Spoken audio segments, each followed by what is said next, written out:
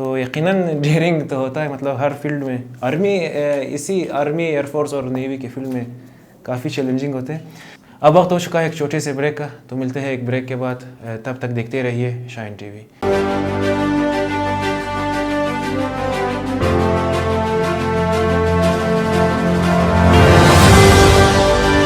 کیا معاشرے میں جنریشن گیپ کی وجہ سے برائیاں بڑھ رہی ہے؟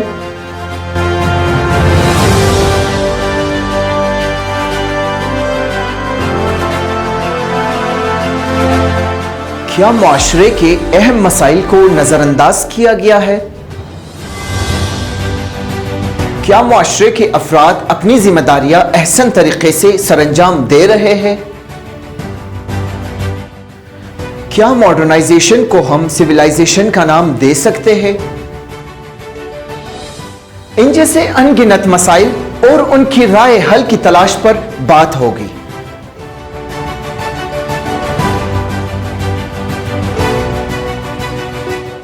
پروگرام مثبت رائے برقیہ چنگیزی کے ساتھ بہت جلد آ رہا ہے صرف شائن ٹی وی پر.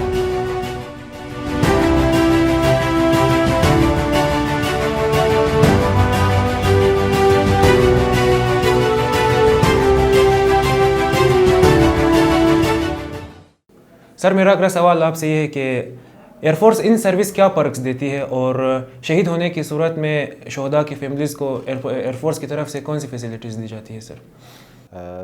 جی بالکل. سب سے پہلے تو یہ ہے کہ ہمارے ویورز کی کنزمپشن کے لیے سب سے پہلے تو یہ ہے کہ ایئر فورس ایک فیملی کی طرح ہے, کہ اٹس اے فیملی آرگنائزیشن جہاں پہ فیملی کے ہر فرد کو کا خیال رکھا جاتا ہے, اور اس کو اور وہ ایئر فورس اپنی ذمہ داری سمجھتی ہے. کوئی بھی بندہ چاہے وہ کمیشن سٹریم میں ہے یا پھر وہ نان کمیشن سٹریم میں ہے, وہ سب جو ہے آف ونس کہ جب وہ ایئر فورس میں شمولیت اختیار کر لیتے ہیں تو اس کے بعد پھر ان کی جو میڈیکل سب سے پہلے جو فیسلٹی ہے وہ فری ہے. وہ کسی بھی سی ایم ایچ میں انٹائٹلڈ ہوتے ہیں کہ اپنے علاج کروا سکیں, نہ صرف اپنی بلکہ اپنے اسپاؤس اور اپنے بچوں کی, اور ساتھ میں اپنے ڈپینڈنٹس جو کہ ان کے والدین ہیں. اس کے علاوہ ایئر فورس جو ہے ان کے بعد جب شادی ہو جاتی ہے, جب بچے ہو جاتے ہیں, تو بچوں کی جو تعلیم ہے وہ جتنے بھی فضائیہ آپ کے ڈگری کالجز ہیں, فضائیہ سکولز ہیں, وہاں پہ جو ایجوکیشن وہ free of cost air force دلواتی ہے اور پے بھی کرتی ہے. اس کے علاوہ جو کمیوٹیشن ہے, جو C-130s کے جو موومنٹ ہوتی ہے, آپ جو انکمبنٹ جو ایئر فورس میں ہے ان سروس ہے, تو وہ اس ایئر کرافٹ کے جو C-130 کی جو سروسز ہیں اس کو بھی اویل کر سکتا ہے. اس کے علاوہ جو اکاموڈیشن کے حوالے سے ایئر فورس بیس کے اندر گھر بھی دیتی ہے, اور اس کے بعد پھر جو اکاموڈیشن کے ہے وہ ساری ذمہ داری اس کی مینٹیننس ہو گئی, اس کی ساری جو ریکوائرمنٹس ہیں وہ سب کے سب ایئر فورس لک آفٹر کرتی ہے. اس کے علاوہ ڈیفینیٹلی پے کا تو ہے ہی ہے کہ مطلب it's a part and parcel of the service, کہ جو بندہ سروس میں ہے اس کو اپنے گریڈ کے حساب سے جو جس سروس میں ہے, جس رینک پہ ہے, اس کو حساب سے ساری چیزیں ملتی ہیں. اور کچھ چیزیں ایسی ہیں جو کہ ایسے پرکس اینڈ پریویلیجز ہیں جو کہ وتھ رینک ایسوسیٹ ہیں, کہ جیسے جیسے آپ رینک میں گرو کرتے ہیں ود پیسری آف ٹائم ان کو انٹائٹلمنٹ ہے اس کے حوالے سے, پرکس کے حوالے سے وہ دیا جاتا ہے. اور باقی یہ ساری چیزیں ہیں جو کہ ایک پیکج ہے جو کہ ایئر فورس دیتی ہے. اور اب دوسری بات آئے گی کہ اگر کوئی ان سروس شہید ہو جاتا ہے, کوئی ایئر کرافٹ کریش ہونے کی صورت میں, یا کوئی اور ڈیورنگ سروس کوئی سانحہ پیش آ جاتا ہے جس میں لوگ جامع شہادت نوش کرتے ہیں, تو پھر ایئر فورس ان کی فیملی کو لک آفٹر کرتی ہے. ایون کہ ان کو جب تک ان کے بچے بڑے نہیں ہوتے ان کی اکاموڈیشن, ان کی پڑھائی لکھائی, ایچ اینڈ ایوری تھنگ وہ ایئر فورس ایکسپینسز پہ بیئر کرتی ہے. اس کے علاوہ جو پینشن کے جو اس کے ڈیوز ہوتے ہیں وہ ایز پر دی جو پروسیجر ہے, ایز پر دی پالیسی وہ ان کو ملتی ہے. تو یہ نہیں ہے کہ ایک بندہ شہید ہو گیا اور وہاں پہ ایئر فورس نے اپنے ہاتھ اٹھا لیے کہ بھائی ہم اس کو ڈسون کرتے ہیں.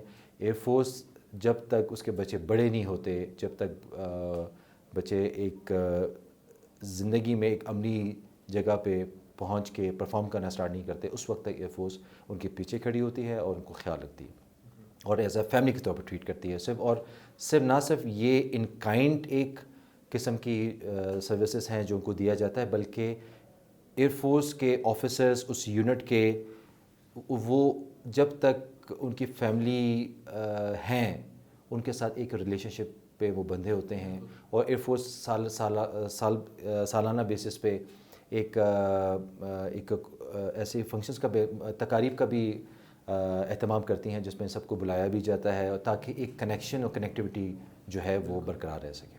جی سر ایٹ لاسٹ آپ ہمارے نوجوانوں کو ہمارے قوم کے نوجوانوں کو کیا پیغام دینا چاہتے ہیں سر؟ سب سے پہلے تو اس پیغام کو میں 2 حصوں میں ڈیوائڈ کروں گا. سب سے پہلے تو ایئر فورس سینٹرک بات ہوگی جس پہ میں سب کو یہ بتانا چاہوں گا کہ آج کل سوشل میڈیا کا دور ہے اور سوشل میڈیا ایک بہت بڑا پلیٹ فارم ہے جو کہ پروون پلیٹ فارم ہے اور جیسا ہی آپ سب کو دیکھ سکتے ہیں کہ لوگ کنونشنل کیبل سروسز سے ہٹ کے نیٹ فلکس پہ چلے گئے ہیں. اسپیشلی کووڈ کے مطلب آن سیٹ کے بعد آپ دیکھ سکتے ہیں کہ ای کامرس کا بوم ہوا ہے, آئی ٹی سینٹر کا بوم ہے. تو سب سے پہلے تو یہ کہ پہلے زمانے میں جو ایڈورٹیزمنٹس ہوتی تھیں, جو انفارمیشن تھی وہ بڑی ای سیمیٹرک تھیں. کوئی ڈیٹیل ادھر پڑے ہوئے تھے, کچھ چیزیں تفصیلات ادھر پڑے ہوئے تھے. اب اچھا پلیٹ فارم ہے کہ everybody has access to the internet اور انٹرنیٹ کے ساتھ ہی آپ کی جو اویئرنیس ہے اور آپ کا جو ایکسیس ٹو انفارمیشن ہے وہ بہت زیادہ ایکسپونینشلی امپروو ہوا ہے. تو میں تو اپنے ینگسٹرز کو یہ کہوں گا کہ سب سے پہلے تو یہ کہ سوشل میڈیا ٹول کو آپ جتنا استعمال کر سکتے ہیں پازیٹیو وے میں استعمال کریں.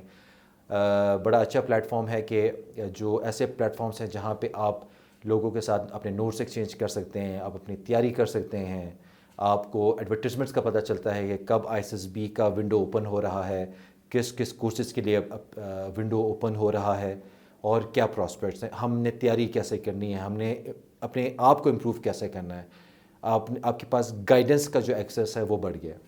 تو سب سے پہلے تو میں یہ کہوں گا کہ مطلب اس پلیٹ فارم کے تھرو کہ ایک تو سوشل میڈیا کا جتنا سب سے زیادہ استعمال کریں اور دوسری بات یہ کہ جو مطلب پہلے پوائنٹ کی جو کنٹینیوشن کے حساب سے میں یہ بات کروں گا کہ air force is one of the best organizations اور it is a man's life جس میں آپ کہہ سکتے ہیں.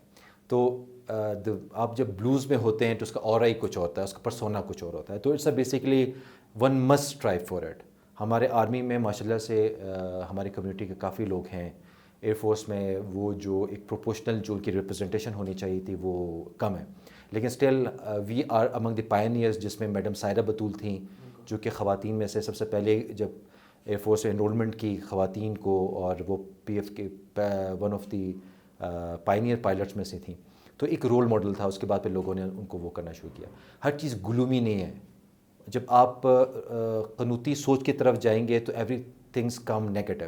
آپ نے رجائیت کی طرف جانی ہے. اب رجائیت کا مطلب ہے کہ آپ نے پازیٹیوٹی کو کرنا ہے.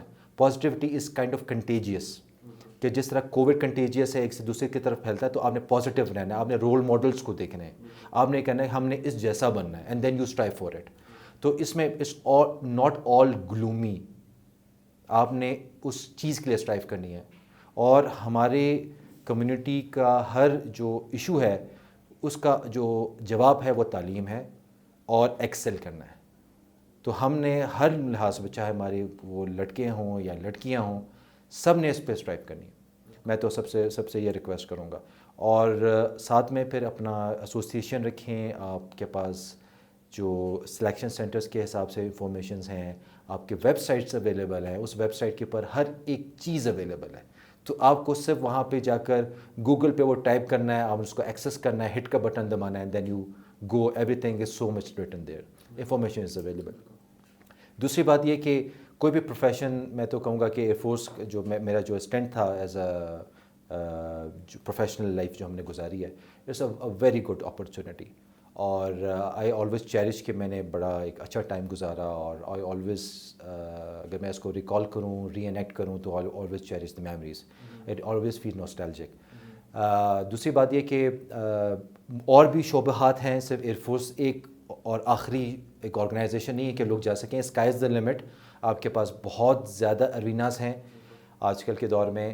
تو کسی کو ڈسہارٹ نہیں ہونا چاہیے. Everybody should strive. ہر بندہ یہ سوچے کہ اس کے لیے کون سی جو پروفیشن ہے یا کون سی آرگنائزیشن ہے جو اس کے لیے بیسٹ سوٹیڈ ہے.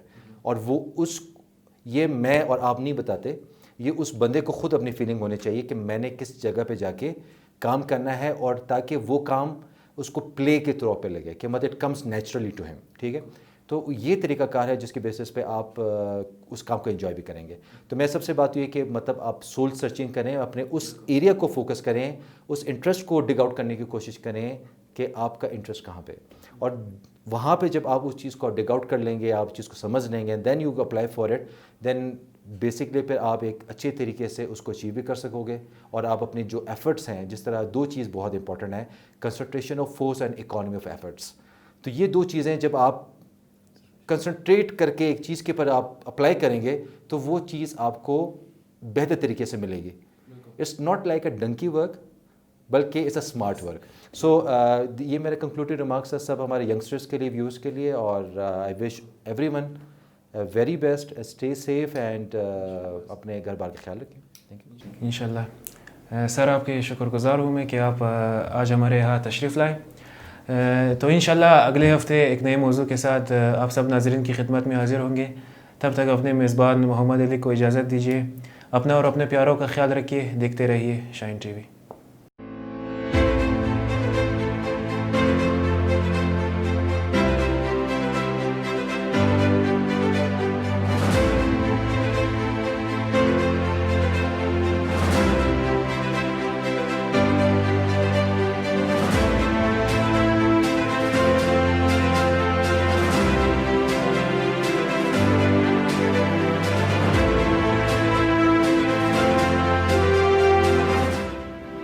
تعلیم، صحت، روزگار اور دوسرے مسائل پر گفتگو کے ساتھ ساتھ صوبائی اور علاقائی خبروں پر نظر اور بہت کچھ. ہمارے ساتھ رہیے ان آور ود علی میں پیر سے جمعہ صرف شائن ٹی وی.